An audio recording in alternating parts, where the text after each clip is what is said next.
Easy express के 99 store का एक और ब्रांच अपोजिट सीता क्लिनिक तेजस कॉम्प्लेक्स बेगम बाजार में खुल चुका है। फ्रेंचाइजी और दीगर तफसीलात के लिए स्क्रीन पर दिए गए नंबर्स पर राब्ता पैदा करें। अस्सलाम वालेकुम नाजरीन, आइए नजर डालते हैं देश और दुनिया के खबरनामे पर।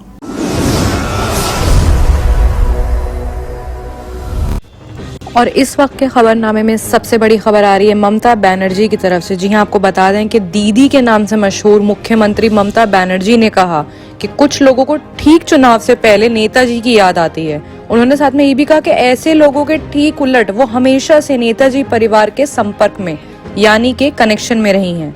आपको बता दें कि ये निशाना ममता बनर्जी ने केंद्र सरकार की तरफ मारा है, जिसके तहत जो ये केंद्र सरकार है वो नेताजी के 125वीं जयंती यानी कि एनिवर्सरी पर पराक्रम प्रोग्राम दिवस मना रही है। इस पराक्रम दिवस मनाने पर केंद्र सरकार पर ममता जी ने हमला बोला और कहा कि बंगाल सरकार तो देश नायक दिवस मना रही है।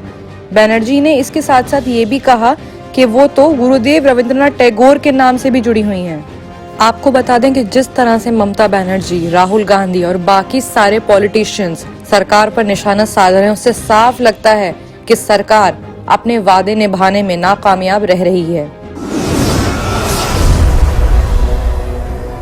वहीं दूसरी तरफ दूसरी खबर से ये आ रहा है कि तमिलनाडु में प्रधानमंत्री मोदी जी पर फिर बरस गए राहुल गांधी। उन्होंने कहा कि हमारी सरकार आने पर जीएसटी का मामला सुलझेगा। उन्होंने साथ में ये भी कहा कि प्रधानमंत्री नरेंद्र मोदी को तमिलनाडु की संस्कृति, भाषा और लोगों के लिए कोई एहतराम नहीं है।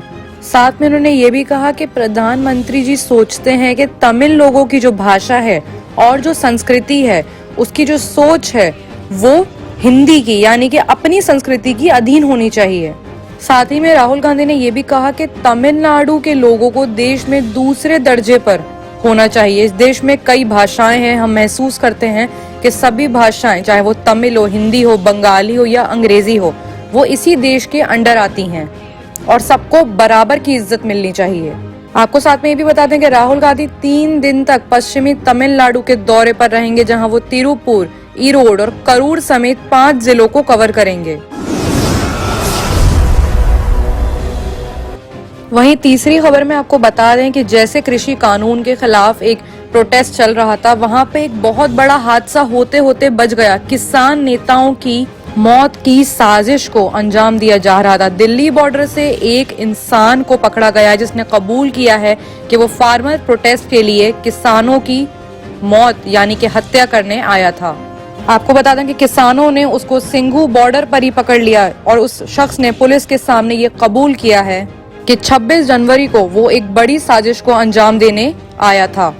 आपको बता दें कि ये शख्स ना ही सिर्फ 26 जनवरी को वायलेंस करने के लिए आया था, बल्कि कुछ कत्ल करने के लिए भी आया था, कुछ किसानों के कत्ल करने के लिए आया था। उस शख्स ने साथ में ये भी कबूला है कि वो अकेला नहीं है, बल्कि 10 लोगों की टीम का हिस्सा है। उस शख्स ने साथ साथ एक पुलिस अधिकारी का नाम भी लिया है और कहा है कि मैंने इनके अंडर ही ट्रेनिंग ली है। साथ में आपको बता दें कि किसानों ने फिलहाल उस शख्स को हरियाणा पुलिस के हवाले कर दिया है। लेकिन एक और बड़ा ट्विस्ट सामने आ रहा है। आपको बता दें कि दिल्ली बॉर्डर पर पकड़े गए शख्स का दावा है कि प्रदीप SHO झूठा है। उसने कहा, उसने पकड़ते ही अपने बयान से वो मुकर गया। उसने बोला कि मुझे पकड़ लिया गया, मुझे कैंप में ले जाकर पिटाई करी गई और मुझे बोला गया कि जो हम बोलेंगे यानी कि जो किसान बोलेंगे वो तुम्हें बोलना पड़ेगा। अब देखना यह है कि आगे जाके जब पुलिस इस बात की कार्रवाई करती है तो कौन सही निकलता है और कौन गलत निकलता है। और अब आपसे इंटरनेशनल खबरों की बात करें तो आपको बता दें कि ट्रंप के लिए मुश्किलें बढ़ती ही चली जा रही हैं। अमेरिका के पुराने राष्ट्रपति डोनाल्ड ट्रंप पर फरवरी के दूसरे हफ्ते में ही केसेस शुरू हो गए और माना जा रहा है कि अगर वो दोषी साबित होते हैं तो अगला चुनाव नहीं लड़ पाएंगे। वहीं इंटरनेशनल खबर में विजय माल्या भी अब पीछे नहीं है। आपको बता दें कि माल्या ने ब्रिटेन टीम यानी कि वहां की होम सेक्रेटरी के पास अपनी अर्जी लगाई है कि मुझको यहीं पर रहने दिया जाए। आपको बता दें कि लंदन के हाई कोर्ट में माल्या के ऊपर सुनवाई चल रही है। इसी दौरान उनके वकील ने फ्राइडे को ये जानकारी दी है कि माल्या अभी जमानत पर बाहर हैं। वैसे तो हम सभी जानते हैं, लेकिन फिर भी आपको बता दें कि माल्या 65 साल के विजय माल्या पर ये इल्जाम है कि उन्होंने किंगफिशर के 9,000 करोड़ रुपए से ज्यादा का कर्ज जानबूझकर अपना अदा नहीं किया। साथ में ये भी बता दें कि ये एयरलाइंस 2013 में बंद हो चुकी है।